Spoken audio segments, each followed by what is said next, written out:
वाङ्मे मनसि प्रतिष्ठिता मनो मे वाचि प्रतिष्ठितम् आविराविर्मयेधि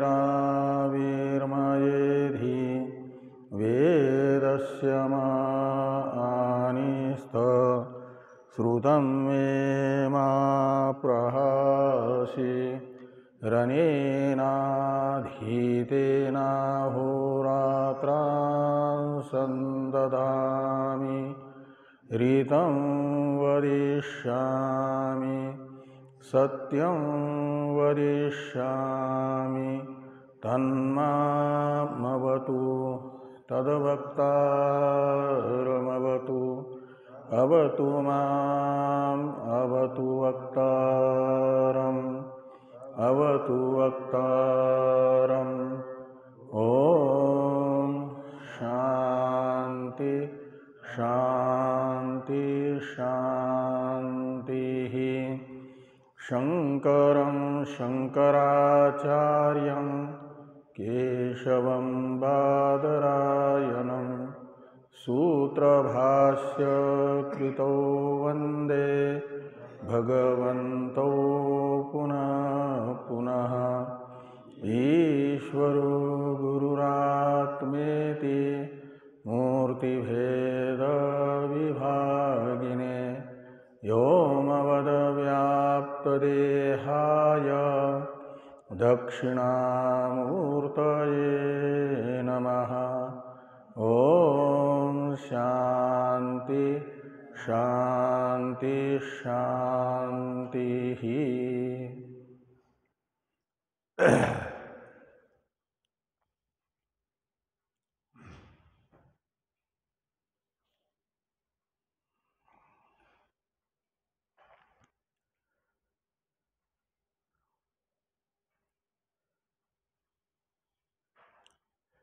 ऋग्वेदीय ऐत्रेय उपनिषद के तृतीय अध्याय के प्रथम खंड की द्वितीय कंडिका के व्याख्यान रूप भाष्य की चर्चा हम लोग कर रहे हैं। भाष्य में भगवान भाष्यकार ने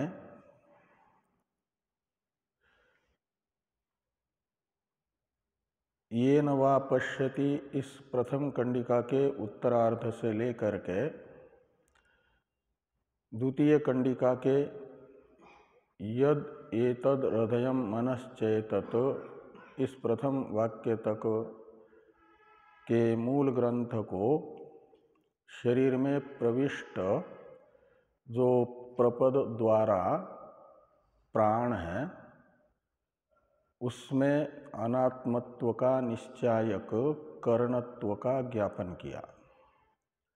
ये बताया कि प्रपद द्वारा प्रविष्ट जो प्राण बताया गया है श्रुत्यंतर उसे अंतःकरण से अनन्य बताता है।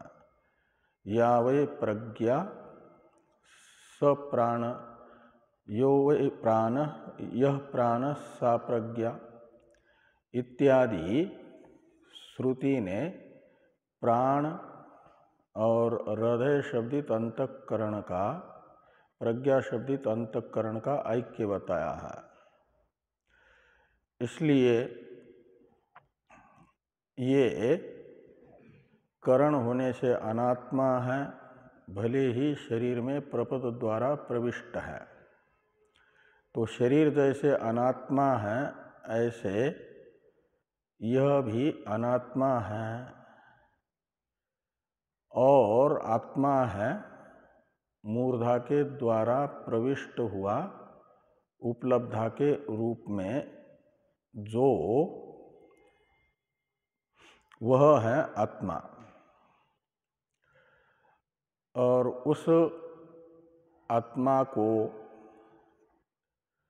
जानने के साधन के रूप में आत्मज्ञान के साधन के रूप में अंतःकरण की वृत्तियों को बताया गया द्वितीय कंडिका के द्वितीय वाक्य से संज्ञानों से लेकर के वश तक के। और वश इति, यहाँ पर इति शब्द को उपलक्षण मान करके ये बताया गया कि संज्ञानादि 16 शब्दित 16 मात्र वृत्तियाँ नहीं हैं, और भी वृत्तियाँ हैं, और उन सब वृत्तियों को माना जाएगा प्रज्ञान का नामधेय। इसे कहा गया सर्वाणि एतानि प्रज्ञानस्य नामधेयानि भवन्ति, इस वाक्य से। इसी प्रकार की व्याख्या भगवान भाष्यकार ने इस कंडिका का व्याख्यान करते हुए अंतिम भाष्य में बताई कि इत्येवम् आद्यांतःकरण वृत्तयः प्रज्ञप्ति मात्रस्य उपलब्धु उपलब्ध्यर्थत्वात् शुद्ध प्रज्ञान रूपस्य ब्रह्मण उपाधि भूता, और तद उपाधि जनित गुण नामधेयानि भवन्ति संज्ञानादीनि सर्वाणि एव एतानि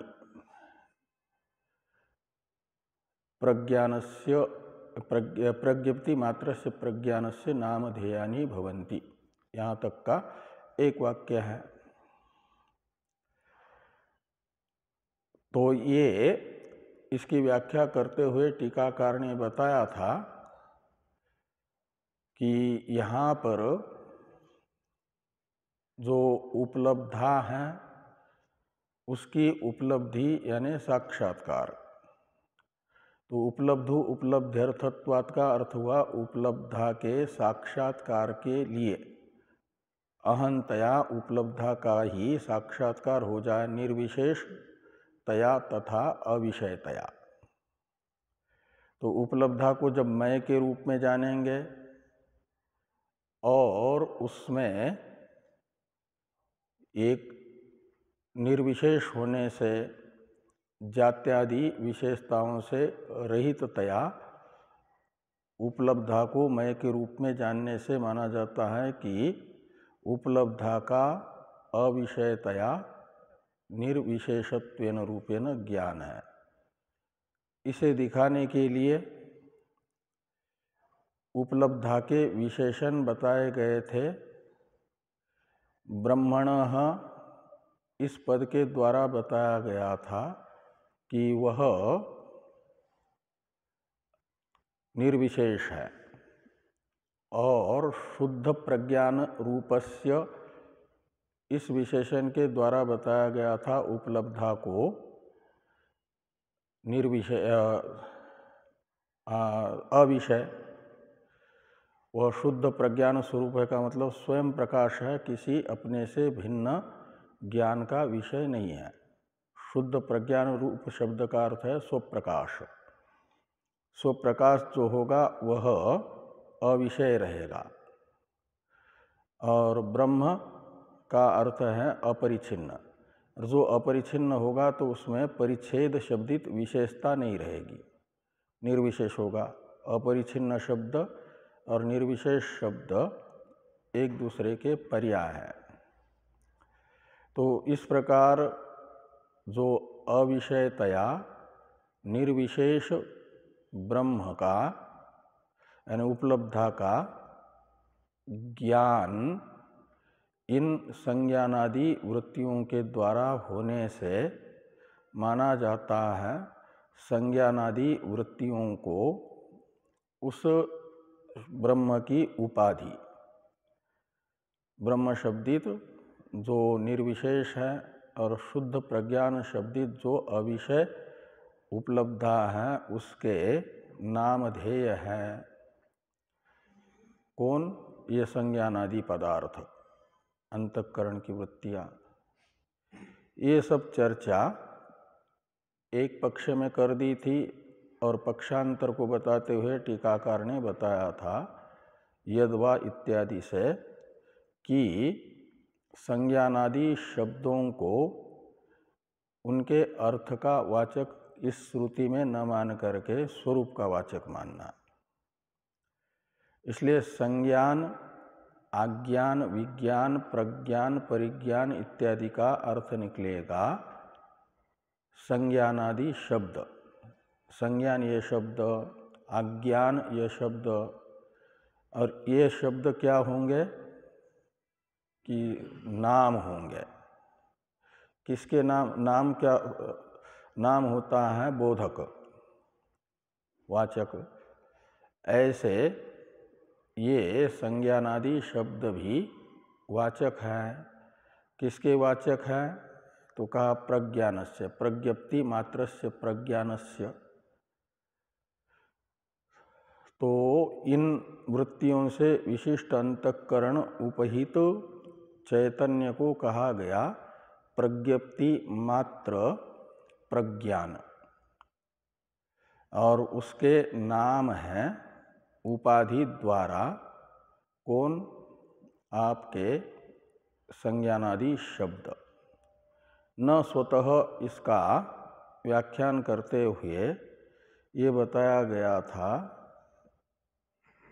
1 नंबर टिप्पणी में टिप्पणीकार के द्वारा कि उपाधिम अद्वारीकृत्य इत्यर्थ। उपाधि को माध्यम बनाए बिना सीधे सीधे नाम ये संज्ञानादि शब्द शुद्ध ब्रह्म के नहीं है। उपाधि द्वारा ही नाम बन जाते हैं, यानी बोधक बन जाते हैं, और वो भी भागत्याग लक्षणा से। ये सब चर्चा हो चुकी है। इस व्याख्यान में अंतिम वाक्य है, उदाहरण बताया जा रहा है तथा चोक्तम इत्यादि से, कि तथा चोक्तम प्राणन एव प्राणो नाम भवति इत्यादि। तो सीधे निर्विशेष अविषय चेतन के वाचक कोई भी शब्द नहीं होते, उपाधि द्वारा ही ब्रह्म का वाचक बनते हैं। इसे यह श्रुति भी बताती है। प्राणन एव प्राणो नाम भवति इत्यादि, ये बृहदारण्यक श्रुति है। इसलिए टीका में ये भाष्य में भाष्यकार भगवान ने कहा कि तथा चोक्तम, यानी वाज से वाजस्नेय शाखास्थ श्रुति ने ये बताया कि प्राणन एव प्राणो नाम भवति। तो प्राणन इसमें क्षत्रिय प्रत्यय है हेतु अर्थ में। तो प्राणो नाम भवति में भवति क्रिया का कर्ता है। ये श्रुति जिस प्रकरण की है वह प्रकृत है आत्मा वहाँ पर, इसलिए भवति क्रिया का कर्ता होगा आत्मा। और प्राणो नाम आत्मा भवति का मतलब होगा आत्मा का प्राण यह नाम होता है। आत्मा प्राण नाम वाला होता है। कब? तो आत्मा का हमेशा प्राण यह नाम नहीं होगा। जब वह प्राणन एव का मतलब प्राणन क्रिया करता हुआ, यहाँ क्षत्रिय प्रत्यय हेतु अर्थ में है, का मतलब प्राण क्रिया का जब कर्ता बनेगा तभी आत्मा को प्राण इस नाम से कहा जाएगा। ऐसे पश्यन चक्षुहु, तो आत्मा का चक्षु यह नाम भी आता है। चक्षु यानी चष्टे इति चक्षु, ऐसे कर्तार्थ में चक्षु शब्द की उत्पत्ति करते हैं तो चक्षु शब्द का अर्थ निकलता है दृष्टा। तो दृष्टा के वाचक चक्षु इस नाम वाला आत्मा कब होता है? जब पश्यन का अर्थ है दर्शन क्रिया का कर्ता बनता है।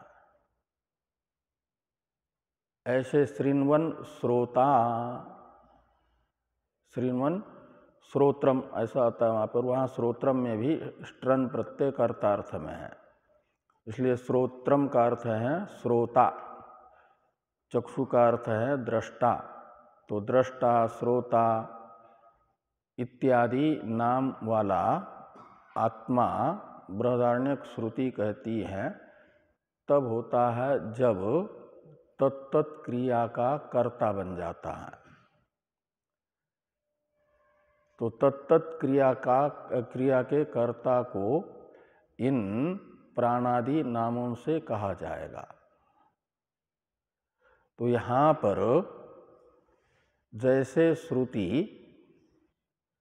आत्मा को प्राणन क्रिया रूप उपाधि को लेकर के बता रही है, प्राण दर्शन क्रिया रूप विशेषता से युक्त आत्मा को दृष्टा, ऐसे ही ये संज्ञानादि शब्द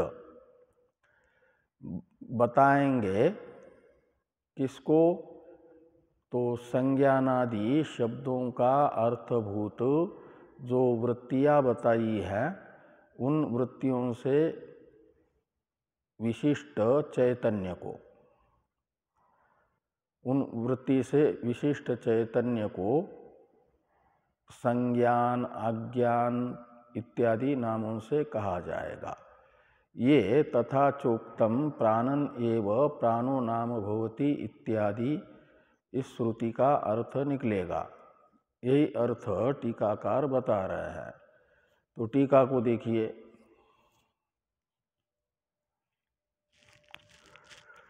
प्राणन क्रियां कुर्वन् प्राणो नाम भवति इति अनेन प्राणवृत्ति उपाधिकम आत्मनः प्राण नामवत्वम उक्तम।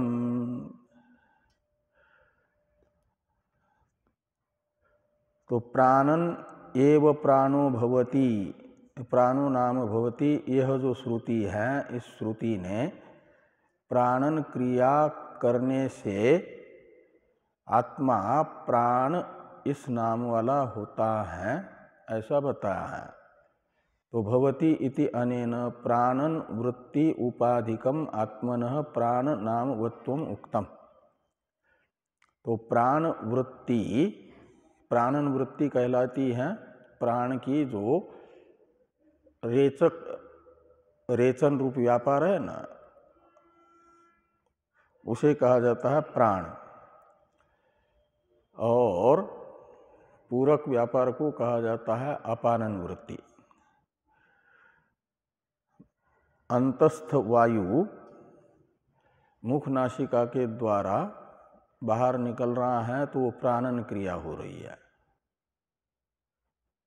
और बाह्य वायु अंदर प्रवेश कर रही है मुख नासिका के द्वारा तो माना जाता है पूरक, यानी अपानन क्रिया हो रही है।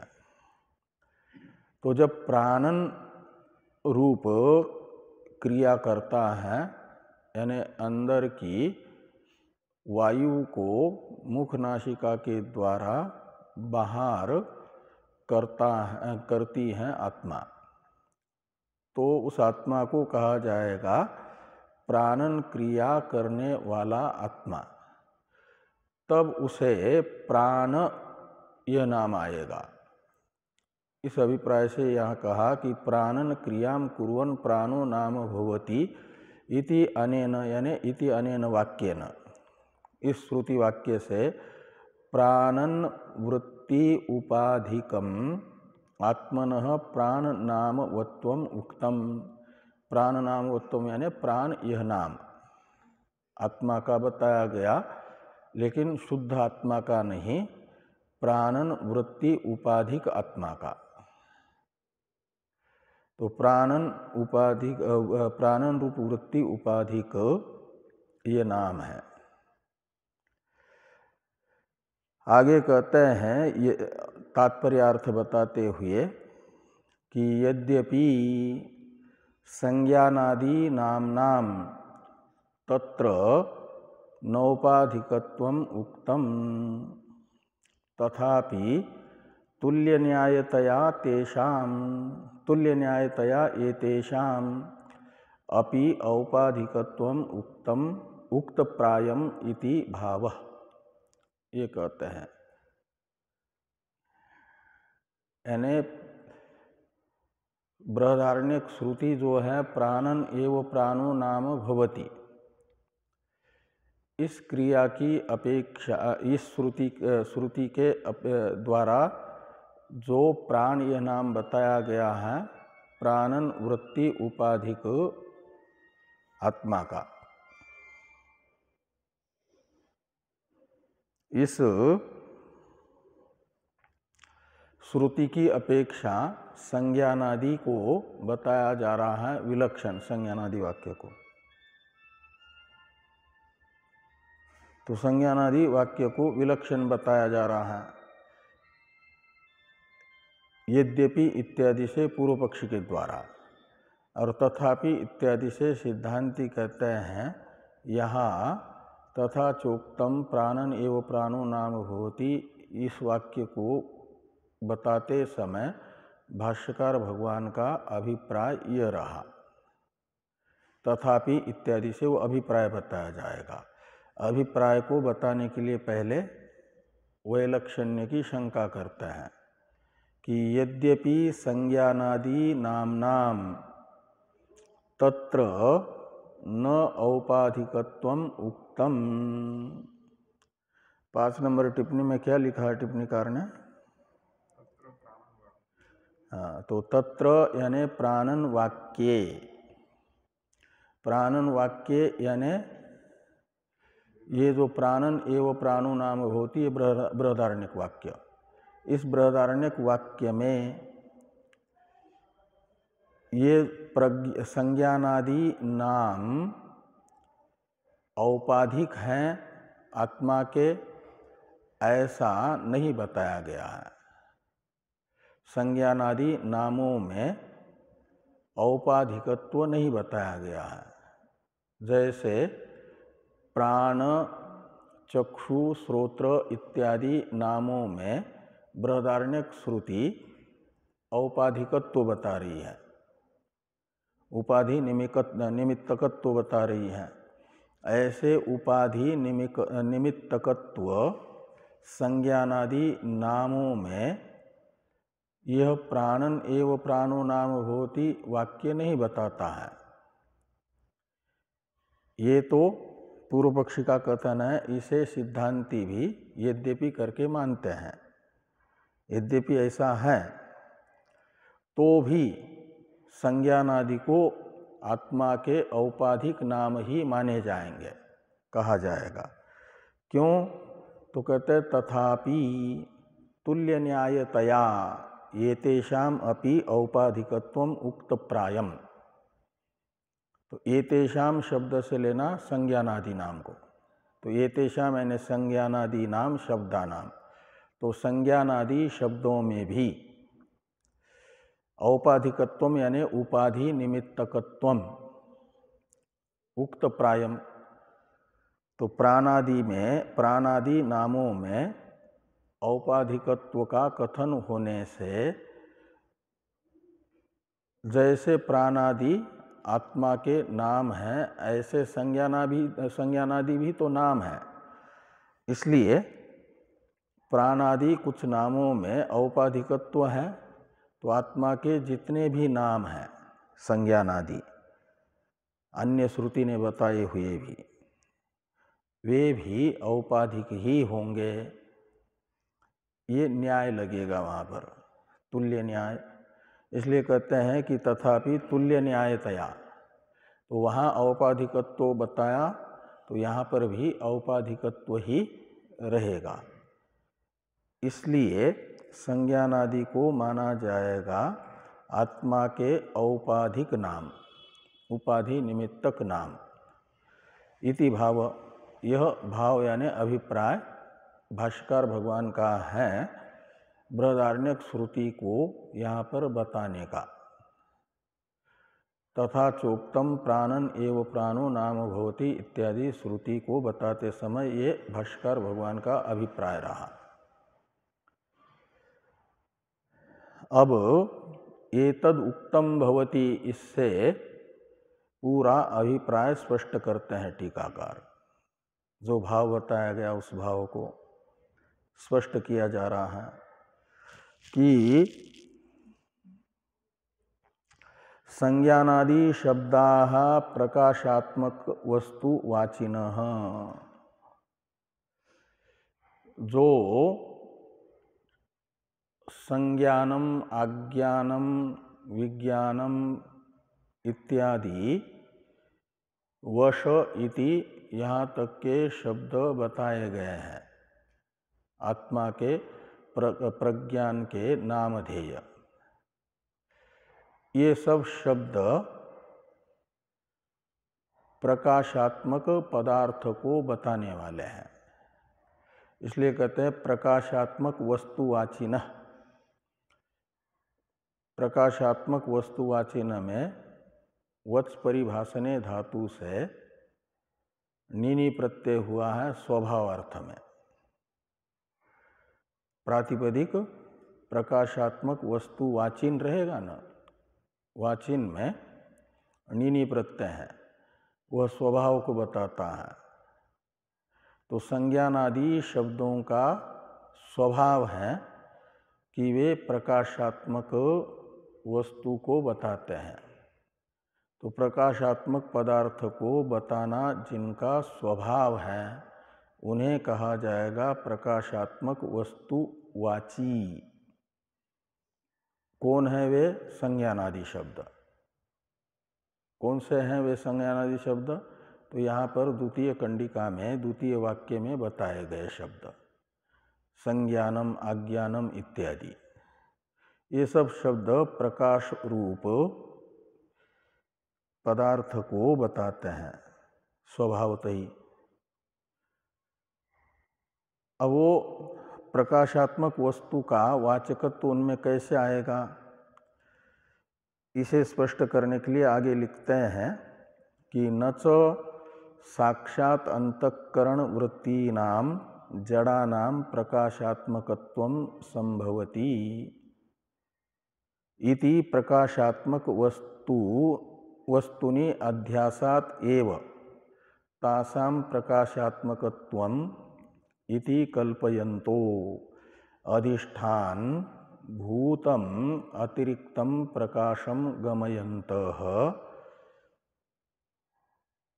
पर्यवसान गत्या प्रकाशात्मनः प्रज्ञानस्यैव नामधेयानि इति, यानी इति का अन्वय करना इति एतद उक्तम भवति के साथ। जो शुरू में एतद उक्तम भवति है ना, उसको इति के पास ले आना। यह बताया जा रहा है।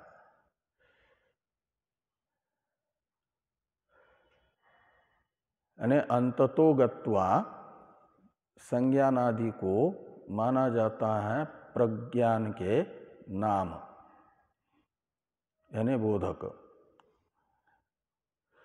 स्वभावतः तो वे प्रकाशात्मक वस्तु को बताते हैं, और इन संज्ञानादि शब्दों का विशेषण है दूसरा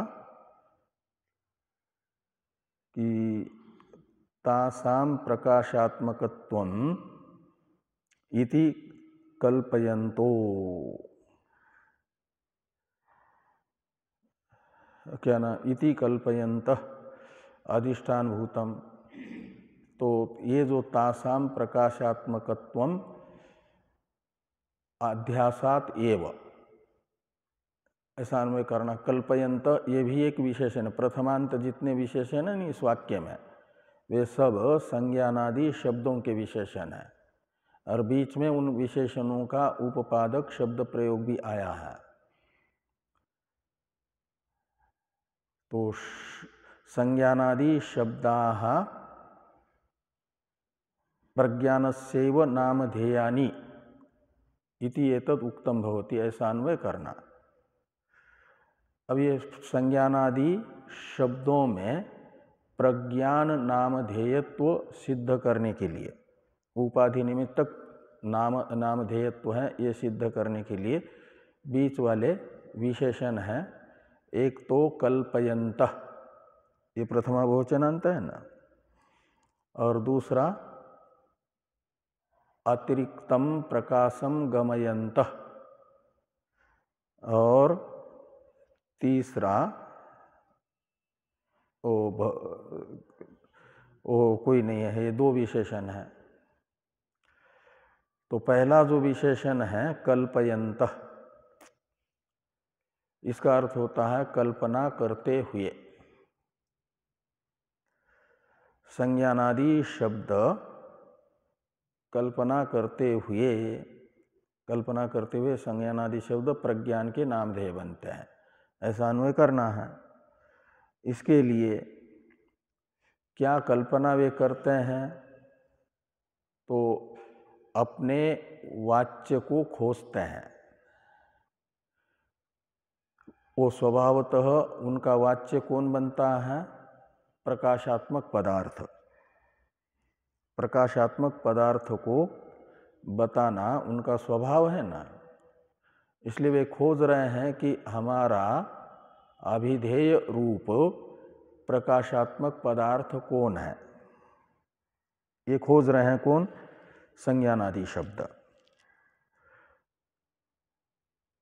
तो यदि संज्ञानादि शब्दों का जो अर्थ बताया गया है, अंतःकरण की वृत्तियां, ये संज्ञानादि शब्द का अर्थ बताया गया था ना, तो ये कहते हैं कि वे जो अंतःकरण की वृत्तियां हैं संज्ञानादि शब्दों का अर्थ के रूप में बताई गई,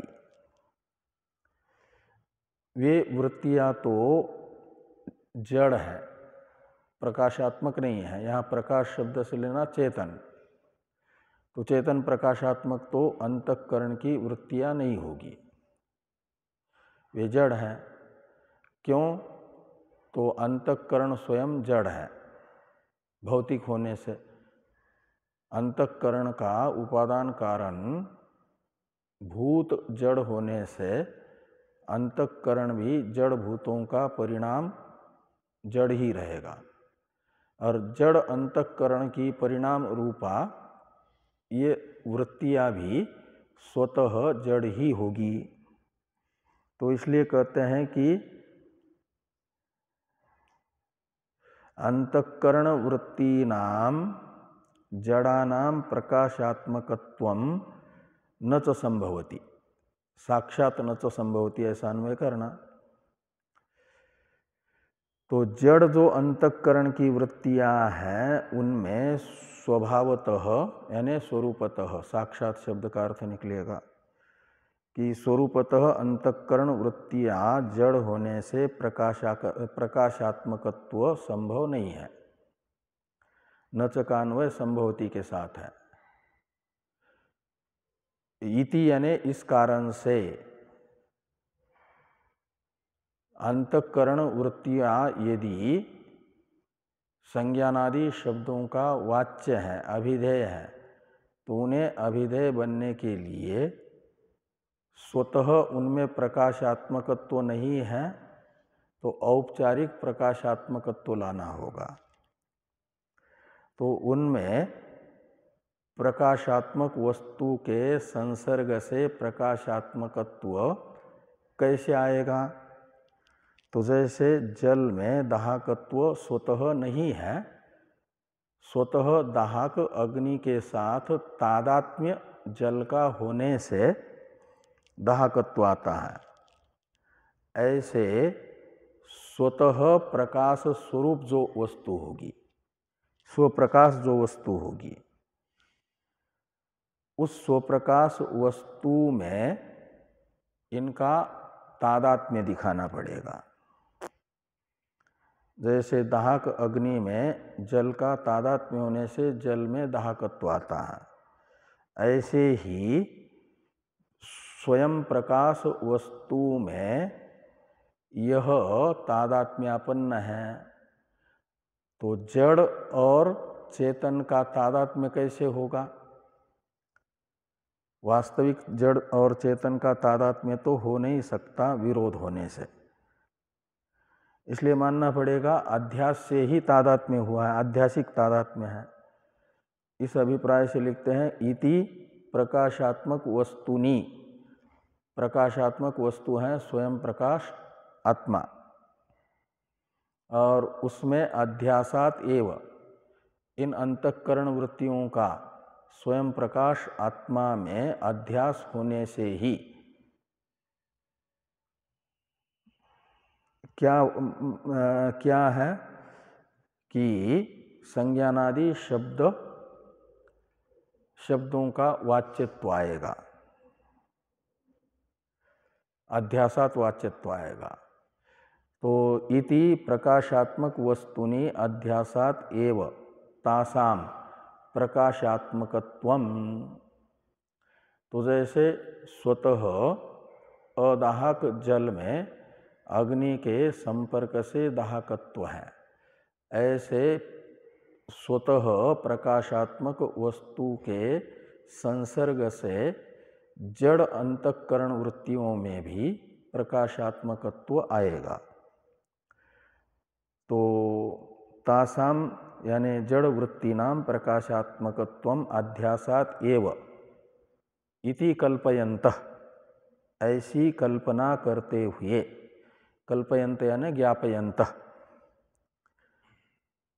क्लिपु धातु ज्ञान अर्थ में भी होता है, इसलिए इति कल्पयन्त यानी इति ज्ञापयन्तः के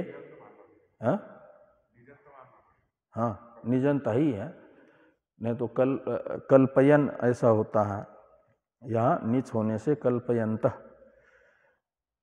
निजंत नहीं होगा तो कल्पन संकल्पन इत्यादि आता है ना, कल्पन। तो कल्पयन्तः कौन होंगे? संज्ञानादि शब्द। तो संज्ञानादि शब्द अंतःकरण वृत्तियों में स्वतः चेतन आत्मा में अध्यास से ही प्रकाशात्मकत्व का ज्ञापन करते हुए ये संज्ञानादि शब्द क्या कर रहे हैं कि अधिष्ठान भूतम अतिरिक्तम प्रकाशम गमयन्त। तो अंतःकरण वृत्तियां स्वतः जड़ हैं, उनमें जिस में अध्यस्त होने से चैतन्य आ रहा है, यानी प्रकाशात्मकत्व आ रहा है, वह मुख्य प्रकाश स्वरूप जो वस्तु है, जैसे स्वतः अदाहक जल में दाहकत्व जिसके संबंध से आ रहा है उसको मुख्य दाहक कहा जाएगा, स्वतः दाहक कहा जाएगा। ऐसे जड़ वृत्तियों में प्रकाशात्मकत्व जिस अधिष्ठान के संपर्क से आ रहा है वह अधिष्ठान इनसे अलग है, जल से अलग अग्नि है जैसे मुख्य दाहक, ऐसे स्वतः जड़ अंतःकरण वृत्तियों में जिस अधिष्ठान के संपर्क से आ रहा है प्रकाशात्मकत्व, वह प्रकाश स्वरूप अधिष्ठान इन अध्यस्त अंतःकरण वृत्तियों से अतिरिक्त है। तो अधिष्ठान भूतम अतिरिक्तम प्रकाशम यानी चैतन्यम, तो अतिरिक्तम चेतनम गमयन्त, ये कौन गमयन्त? संज्ञानादि शब्द। तो संज्ञानादि शब्द एक अतिरिक्त प्रकाश का ज्ञापन कर रहे हैं। किससे अतिरिक्त? तो वृत्तियों से अतिरिक्त। और इसलिए पर्यवसान गत्या प्रकाशात्मनः प्रज्ञानस्यैव नामधेयानि भवन्ति इति एतद उक्तम भवति, ऐसा लगाना। तो प्रकाशात्मक क्या पर्यवसान गत्या, तो पर्यवसान गति का अर्थ है फलतः अंततो गत्वा। तो पर्यवसान गति के पर्यायवाचक शब्द बताए 9 नंबर टिप्पणी में टिप्पणीकार ने। पर्यवसान गत्या का अर्थ निकलेगा अंततो गत्वा या फलतः अर्थात इति पर्याय परंपरा का मतलब ये पर्यायवाचक शब्द है। पर्यवसान गति कहो, अंततो गत्वा कहो, या फलतः कहो, या अर्थात कहो। तो अर्थात क्या होगा? पर्यवसान गत्या यानी अर्थात प्रकाशात्मनः प्रज्ञानस्यैव नामधेयानि भवन्ति। इसलिए परंपराया अंततो गत्वा यानी फलतः ये हो जाएगा कि यह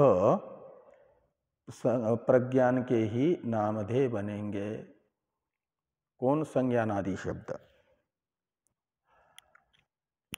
यह बात उक्त होती है किससे? सर्वान्येव एतानि प्रज्ञप्ति मात्र से प्रज्ञानस्यैव नामधेयानि भवन्ति। इस भाष्य वाक्य का यह तात्पर्य निकलता है।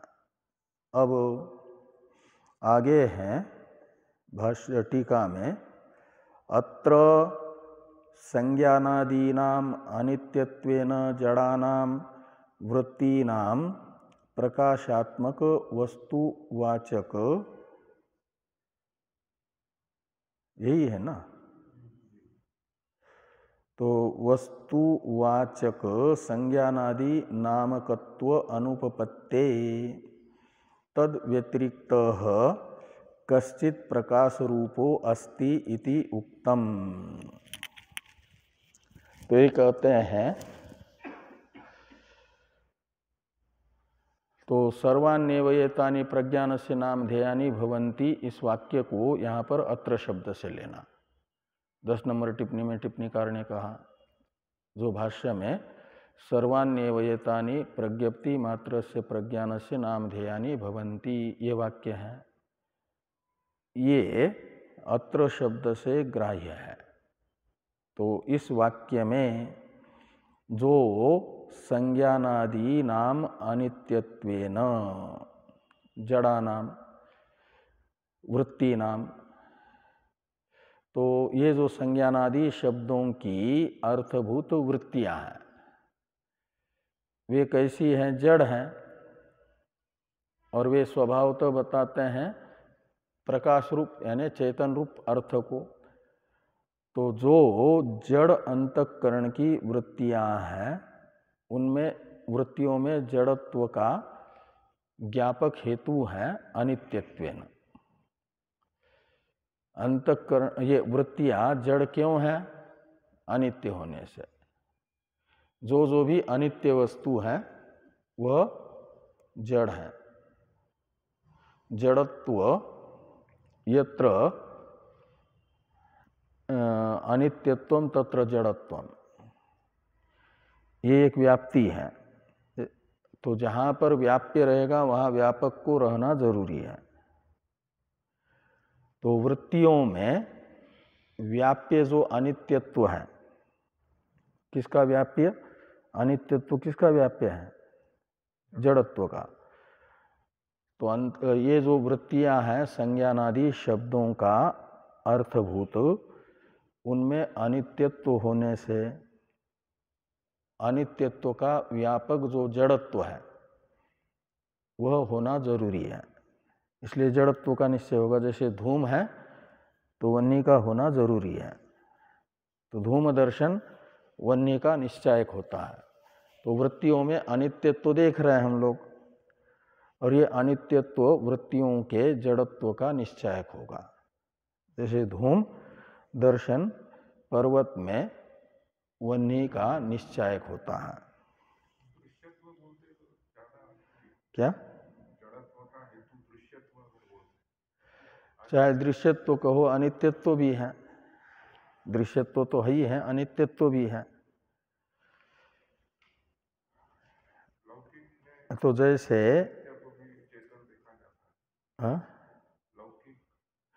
वो तो लौकिक उदाहरण में अनित्य चेतन कौन देखा जा रहा है? हाँ, तो जीव में भी चेतन अंश ये जो तुलसीदास जी का रामायण पढ़ा है कि नहीं कभी? चेतन अंश जीव अविनाशी, तो जीव में जो चेतन अंश है ना वो अविनाशी ही है, और जो उपाधि अंश है वह अनित्य है, वह नित्य है। इसलिए अनित्यत्व भी जड़त्व का वो है ज्ञापक। चेतन अंश में अनित्यत्व न होने से जड़त्व नहीं है।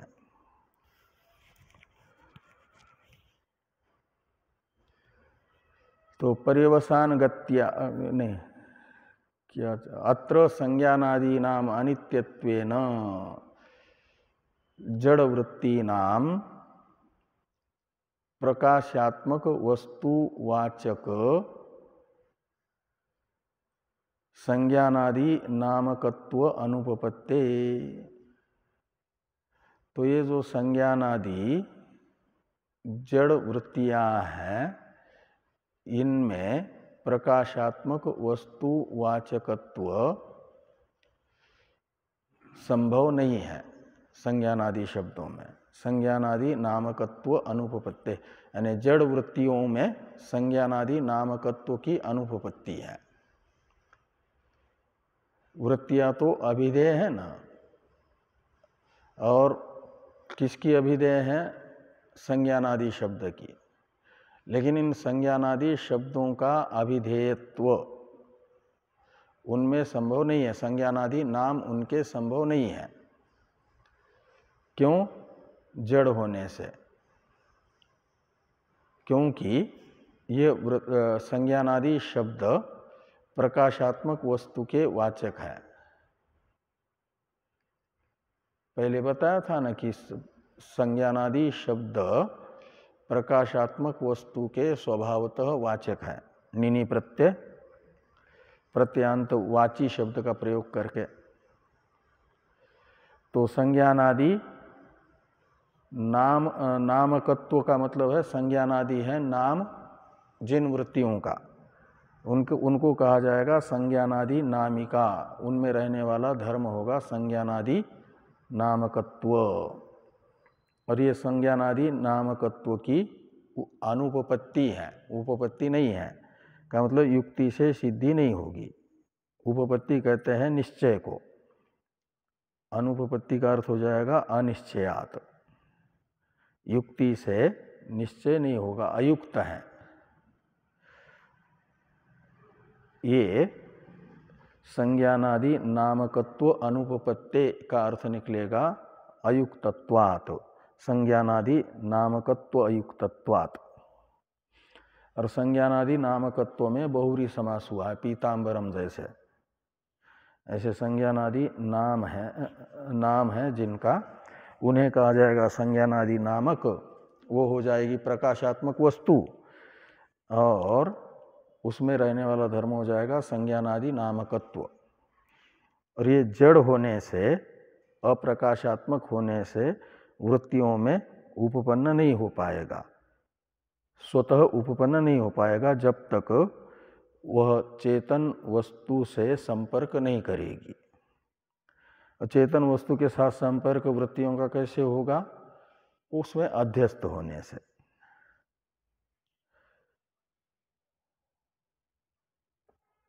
इसलिए कहते हैं तद व्यतिरिक्त कश्चित प्रकाश रूपो अस्ति इति उक्तम। तो वृत्तियों में स्वतः प्रकाशकत्व संभव न होने के कारण संज्ञानादि नामकत्व सिद्ध नहीं हो पा रहा है। तो तद व्यतिरिक्त यानी संज्ञानादि वृत्ति व्यतिरिक्त कश्चित प्रकाश रूपो अस्ति, कोई न कोई प्रकाश रूप यानी चेतन आत्मा है, कोई न कोई चेतन है, ये निश्चित होगा। और तस्याः संज्ञानादि वाच्यत्व अनुपपत्ते।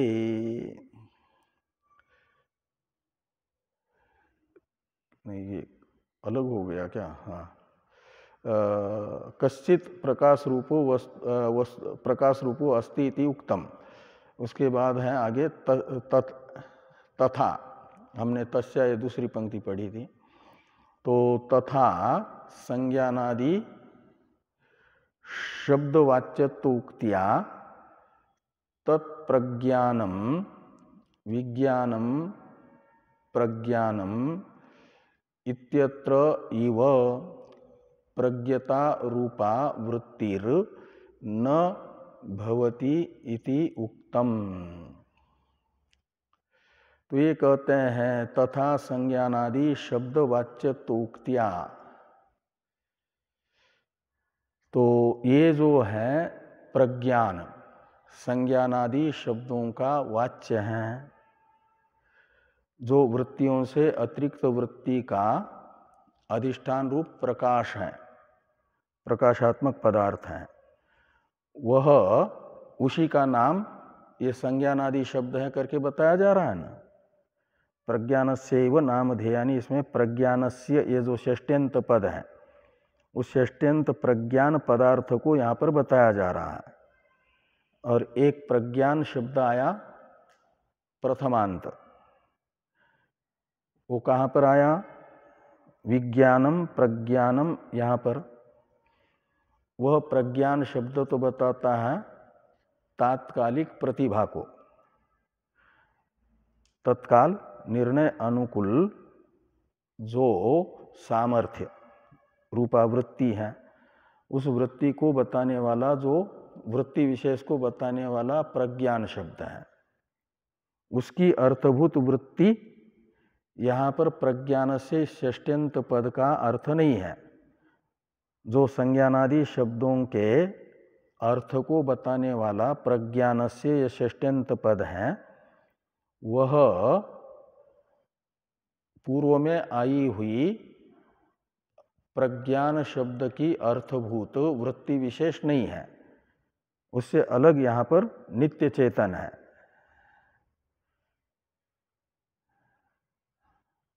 ये यहाँ पर बताया जा रहा है कि तथा संज्ञानादि शब्दवाच्यत्व उक्त्या, प्रज्ञान में संज्ञानादि शब्दवाच्यत्व बताया गया ना, कि संज्ञानादि शब्दों का अर्थ पर्यवसान गत्या प्रज्ञान होगा। तो ये जो प्रज्ञान है वह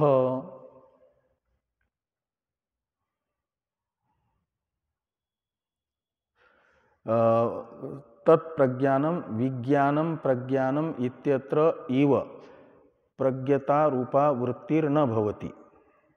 उस प्रज्ञान का अर्थ प्रज्ञता रूप वृत्ति नहीं समझना, वृत्ति विशेष नहीं समझना। विज्ञानम प्रज्ञानम ये द्वितीय कंडिका में ही आया हुआ द्वितीय वाक्य है, और वहाँ पर जो प्रज्ञान शब्द का अर्थ बताया है प्रज्ञता रूप वृत्ति, वह इस संज्ञानादि शब्दों के अर्थभूत प्रज्ञान शब्द का अर्थ नहीं है वह वृत्ति, वो तो नाम कोटि में आएगी ना, वो तो प्रज्ञान नाम कोटि में गया, और अभिधेय कोटि में प्रज्ञान आने वाला वो अलग प्रज्ञान है, वो नामी है। इस अभिप्राय से लिखते हैं कि न वृत्तिर न भवति इति उक्तम। तस्याः संज्ञानादि वाच्यत्व अनुपपत्ते। तो तस्य यानी वो जो प्रज्ञतारूप वृत्ति है, उस प्रज्ञतारूप वृत्ति में संज्ञानादि वृत्ति विशेष के वाचक शब्दों का वाच्यत्व संभव नहीं है।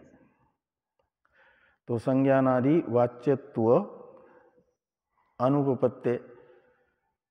तथा संज्ञानादीनि सर्वाणि एकस्य प्रज्ञानस्य नामानि।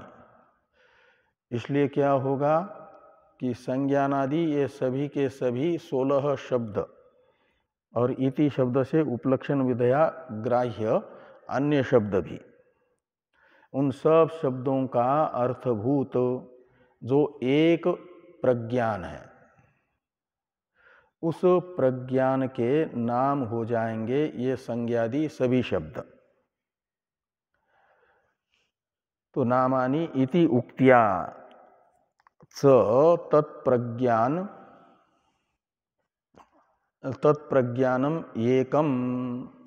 तो प्रज्ञानस्य में यानी वाच्य में एकत्व बता करके संज्ञानादि वाचक शब्दों में तो अनेकत्व बताया गया और उनके अर्थभूत प्रज्ञानस्यैव नामधेयानि में एक वचन का प्रयोग करके एकत्व बताया गया है। वह एकत्व बताता है कि ये कह रहे हैं कि प्रज्ञानस्य नामानि इति उक्त्याच, यानी एक वचन शब्द का प्रयोग होने से तत्प्रज्ञानम एकम, वो एक है अर्थभूत प्रज्ञान, और उसके अभिधान अनेक है नामधेय। तो तत्प्रज्ञानम एकम सर्ववृत्ति अनुगतम, और वो संज्ञानादि शब्दों की अर्थभूत वृत्तियों में, सब वृत्तियों में अनुगत है। जो इन सब शब्दों का अर्थभूत प्रज्ञान है वह एक है, और इन संज्ञानादि वृत्तियों में से प्रत्येक वृत्ति के साथ उसका अन्वय है। जैसे माला के 108 मणि एक दूसरे से अलग अलग है, लेकिन वे जिस धागे में अनुसूत हैं वह धागा एक है, उनसे अतिरिक्त है, और उन परस्पर भिन्न सभी मणियों में अनुसूत है, संश्लिष्ट है।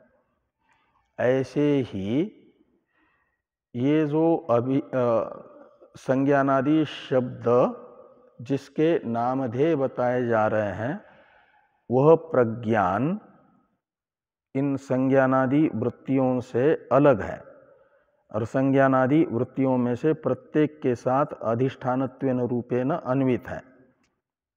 ये सब के सब उसी में अध्यस्त है। तो अध्यस्त का तो परस्पर भेद है, वैलक्षण्य है, और अधिष्ठान उन सब में अनुसूत एक रूप है प्रज्ञान। उसी प्रज्ञान के वे लक्षक बन रहे हैं। अधिष्ठानभूत जो प्रज्ञान, उसके लक्षक बनेंगे कौन?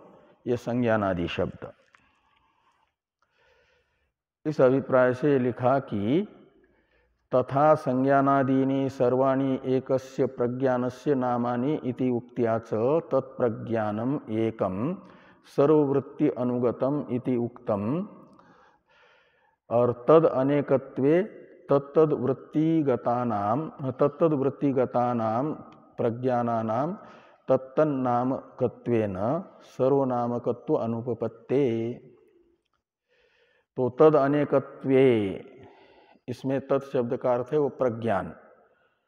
संज्ञानादि नाम का लक्ष्य जो प्रज्ञान है, उस प्रज्ञान को यदि अनेक कहेंगे,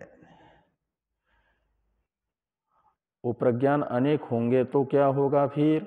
तो तत्तद वृत्तिगतानां प्रज्ञानानां तत्तद नामकत्वेन, तो फिर तो संज्ञानादि नामों में से एक एक नाम का ही वह अर्थ बनेगा, अनेक होंगे तो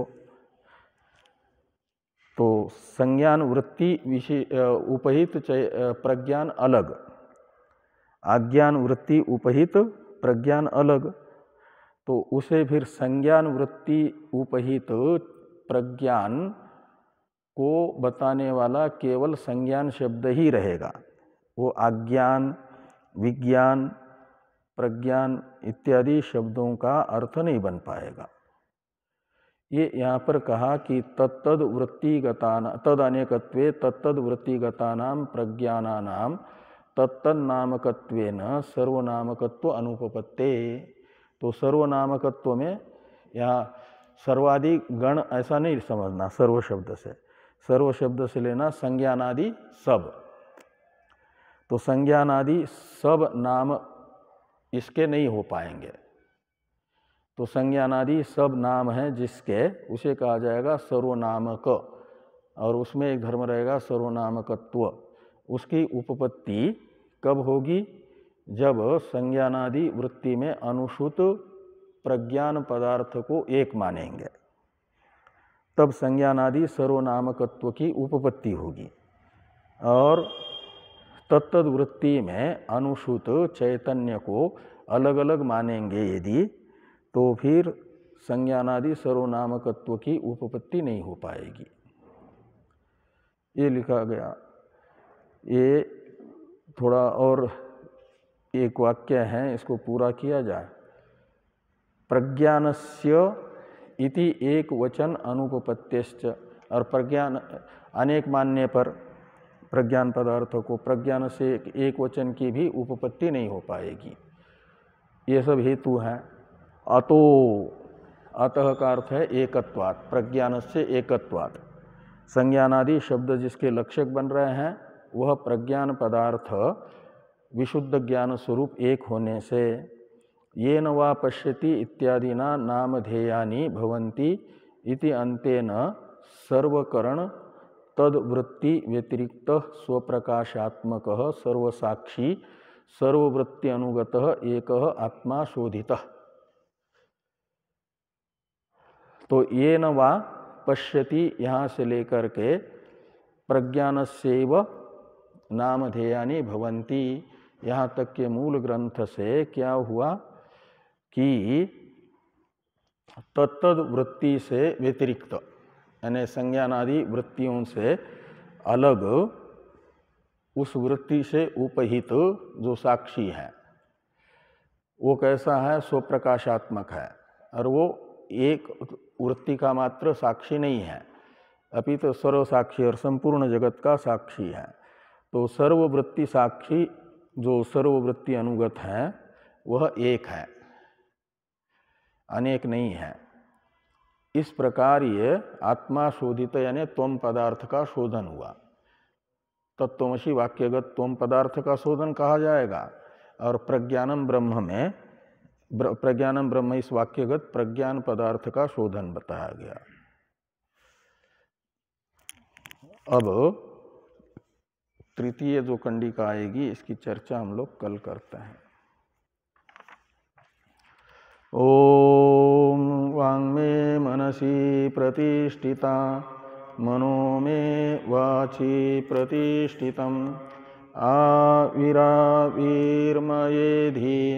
वेदस्य मा आनिस्थ श्रुतं मे मा प्रहासि रनेनाधीतेनाहोरात्रान् सन्दधामि ऋतं वदिष्यामि सत्यं वदिष्यामि तन्मामवतु तद्वक्तारमवतु अवतु माम् अवतु वक्तारम् अवतु वक्तारम्।